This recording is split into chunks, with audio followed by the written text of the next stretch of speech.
باللہ من الشیطان الرجیم بسم اللہ الرحمن الرحیم وبہ نستعین وخیر ناصر ومعین. محترم ناظرین، السلام علیکم ورحمۃ اللہ وبرکاتہ. ادارہ معارف ولایت نجف اشرف کی جانب سے پروگرام دلیل کے ساتھ میں آپ کا میزبان حسن عمران حاضر خدمت ہے. تمام تر اوصاف حمیدہ و مجیدہ مختص ہیں اس ذات محمود کی بارگاہ عظمت پناہ کے ساتھ کہ کائنات کا ہر وجود، کوہ و جبل کا ہر کنگرا، موج دریا کا ہر قطرہ، ریگ صحرا کا ہر ذرہ، اوقات و ازمنہ کا ہر لمحہ اور نباتات و اشجار کا ہر پتا جس کی توصیف اور تمجید میں مصروف ہے. ناظرین محترم، انقلابات زمانہ اور تطورات کونیہ سے محفوظ فطرت انسانیہ کے تقاضوں میں سے ایک بدیہی اور ناقابل انکار اور ناقابل تردید حقیقت یہ ہے کہ زندہ دل اور حساس انسان بچپنے کی فارغ البالی، سادہ خیالی اور پر از عیش و آرام زندگی کے بعد جب انسانی اور عرفانی دور کی طرف منتقل ہوتا ہے تو اس کی جو پہلی غور و فکر کا پہلا قدم ہے، علم و عرفان و علم و ادراک کے میدان میں جو اس کی پہلی حرکت ہے، جہالت کی موت کے بعد اس کی تازہ زندگی میں جو پہلی روح نفوذ کرتی ہے، وہ یہ ہے کہ اس مادی دنیا کے نت نئے تغیرات اور تطورات کے واقعی علل و اسباب کیا ہیں. غیر مانوس انداز سے بعض حوادث کا رونما ہونا ان علل و اسباب کی جستجو کو مزید تیز کر دیتا ہے.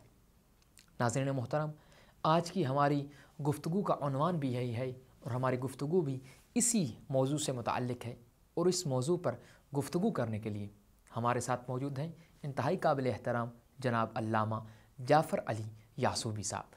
السلام علیکم ورحمۃ اللہ وبرکاتہ. وعلیکم السلام ورحمۃ اللہ وبرکاتہ. جی قبلہ صاحب، ہماری گزشتہ تمام گفتگو جو ہے وہ کائنات کے نظام کے حوالے سے ہو رہی ہے. تو قبلہ صاحب، اگر اس کائنات کا نظام اتنا زیادہ منظم اور مرتب نظام ہے تو وہ لوگ جو اس نظام کائنات کا باریک بینی سے مطالعہ کرتے ہیں، اس کی ایک ایک اکائی سے واقف ہیں، اور وہ سائنسدان جو اپنی پوری زندگی اس نظام کائنات کو سمجھنے، اس کی جستجو اور اس کی تحقیق میں صرف کر دیتے ہیں، تو پھر ان لوگوں کو تو بہت جلد اور بہت بڑی مقدار میں خدا کے وجود کا اقرار کر لینا چاہیے تھا. بسم اللہ الرحمن الرحیم. اللہم صلی علی محمد و علی محمد. جی ہاں، یقیناً حق بنتا ہے کہ وہ لوگ ہم سے زیادہ یقین رکھیں عقید توحید پر اور اس کائنات کے ایک آرگنائزر پر، چونکہ وہ ہم سے زیادہ دقیق معلومات رکھتے ہیں، باریک بینی سے ان چیزوں کا مطالعہ کرتے ہیں. اور ایسا ہوا ہے. کئی ایک مشہور سائنسدان اور فلاسفرز وہ صرف اس بنیاد پر قائل ہوئے ذات پروردگار کے کہ جب انہوں نے اس کائنات میں نظام کو دیکھا ایک ایک چیز میں، تو اس کو قبول کیے بغیر نہ رہ سکے، اس چیز پر عقیدہ رکھے بغیر نہ رہ سکے کہ ایک قدرت کا ہاتھ ہے اس میں. نام بہت سارے ہیں، ان میں سے کچھ ایک مشہور نام، ان میں سے آپ دیکھ سکتے ہیں مثلا رچرڈ پوپکن، جو کہ مشہور کیمسٹ ہیں. وہ کہتے ہیں کہ ماہرین کیمیا نے جب کائنات کی اجزاء کے درمیان آرگنائزیشن دیکھی، حیوانات ادھر سے، نباتات مثلا ادھر سے، انسان، ان کے درمیان میچنگ دیکھی، تو انتہائی گہرے روابط کشف کیے. پھر اس کے جب وہ پیچھے گئے تو انتہائی گہرے روابط کشف کیے، جس سے یہ یقین کرنا پڑتا ہے کہ اس یونیورس کا کوئی نہ کوئی آرگنائزر ہے جس نے اس کو اتنے پیارے انداز میں سیٹ کیا ہے اور اس کی تنظیم کی ہے. یہ کہنا کہ یہ انسیڈنٹلی پائی گئی ہے اصلاً قابل قبول نہیں ہے. اسی طرح سے مثلا ایک فزسٹ فریمین ڈائسن نام ہے، معروف ناموں میں سے ہے، یہ کہتا ہے کہ اس کائنات کے اندر جو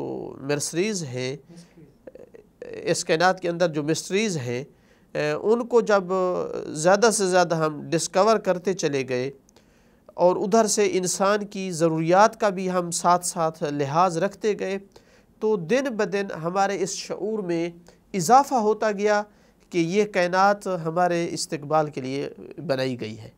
یعنی کوئی ذات ہے جس نے انسان کو بنایا ہے تو اس کے رہنے کے لیے پہلے اس نے بندوبست کیا ہے. اتنا میچ کرتی ہے یہ کائنات انسان کی ضروریات کے ساتھ.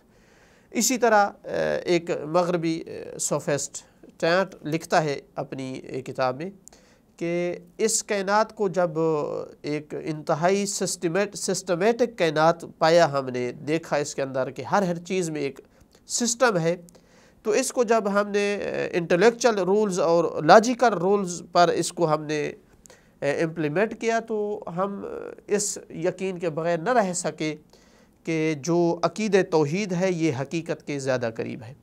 تو لہٰذا کئی ایک سائنسدان، کئی ایک فلاسفرز جو کہ اپنے خواہش نفس سے آزاد تھے، اپنے نفس کی پیروی سے آزاد تھے، وہ انہوں نے اعتراف کیا ہے کھلے لفظوں میں کہ ہمیں اپنے عقل کی اس بات کو تسلیم کرنا پڑتا ہے کہ یہ کائنات کسی صدفے کا نتیجہ نہیں ہے. قبلہ صاحب، اگر یہ بات مان بھی لی جائے کہ اس کائنات کا ایک مرتب اور منظم نظام ہے اور جس کا ایک آرگنائزر ہے، تو پھر آغا صاحب یہ جو حادثات ہیں، یہ سیلاب وغیرہ، یہ زلزلے، یہ حادثات ارضی و سماوی، تو یہ پھر اس کائنات کے نظام اور اس کی ترتیب و تنظیم میں خلل کیوں ڈالتے ہیں؟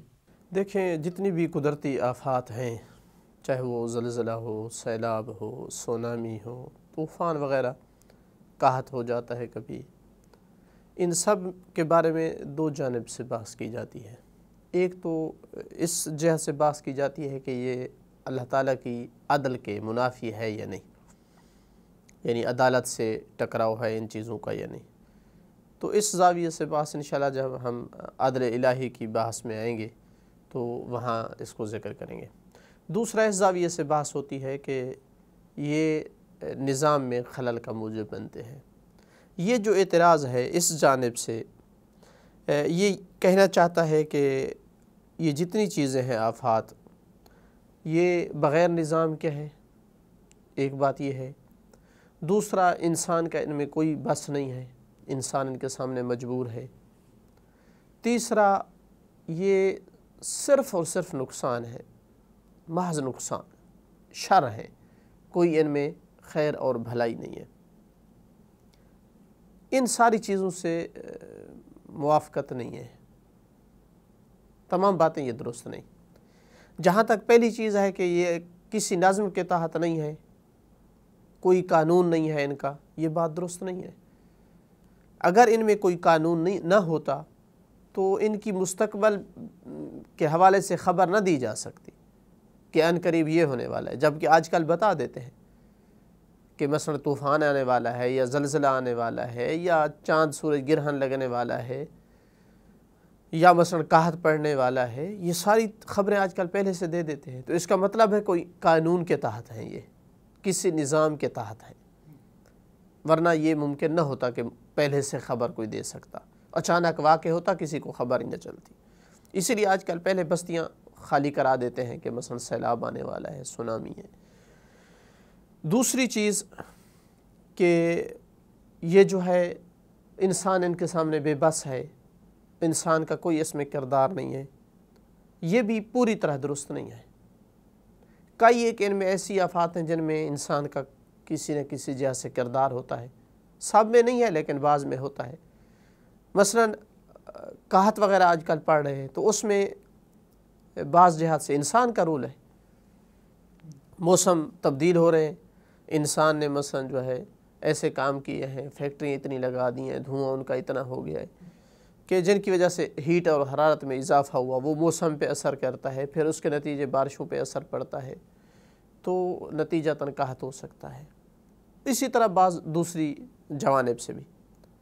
تو یہ کہنا کہ اصلا انسان کا کسی ایک میں بھی رول نہیں ہے اور انسان بے بس ہے، نہیں، اتنا بے بس بھی نہیں ہے.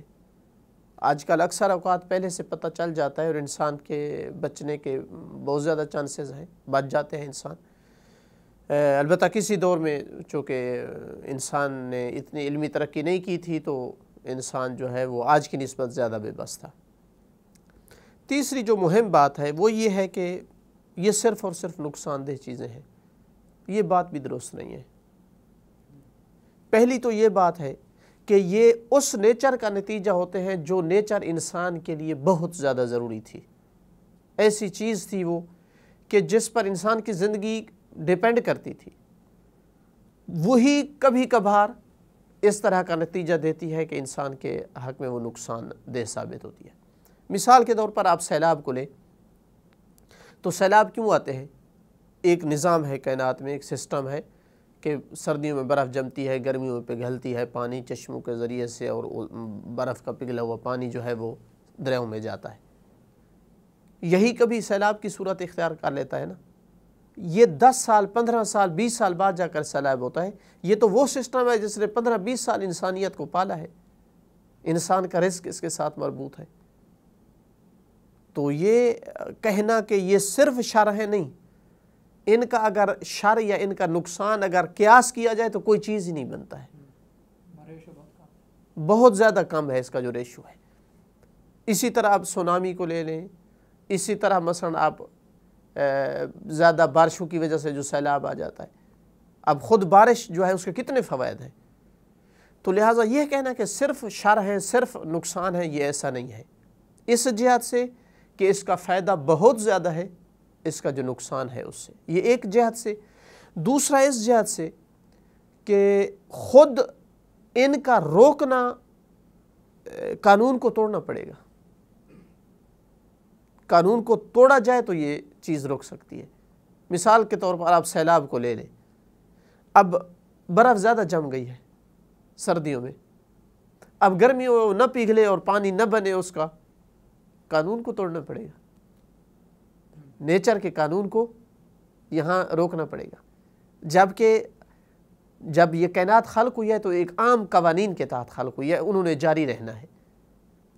جو آپ کہیں 99% یا اس سے زیادہ وہ فائدہ ہی دیں گی، کبھی واحد 1% یا اس سے کم کبھی نقصان دے سکتی ہے.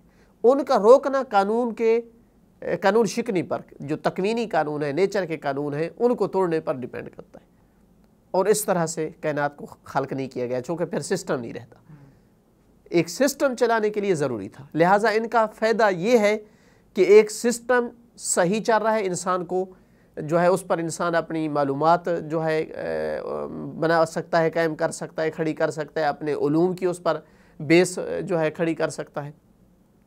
تیسرا میں یہ کہنا چاہوں گا کہ خود یہ چیزیں کئی جہات سے ان میں فوائد ہیں. ان میں سے ایک فائدہ یہ ہے کہ انسان ان کی کھوج میں جاتا ہے کہ یہ کیوں ہوتا ہے، زلزلہ کیوں آتا ہے، اس کے اسباب کیا ہیں، سونامی کیوں آتی ہے، قحط کیوں پڑتا ہے.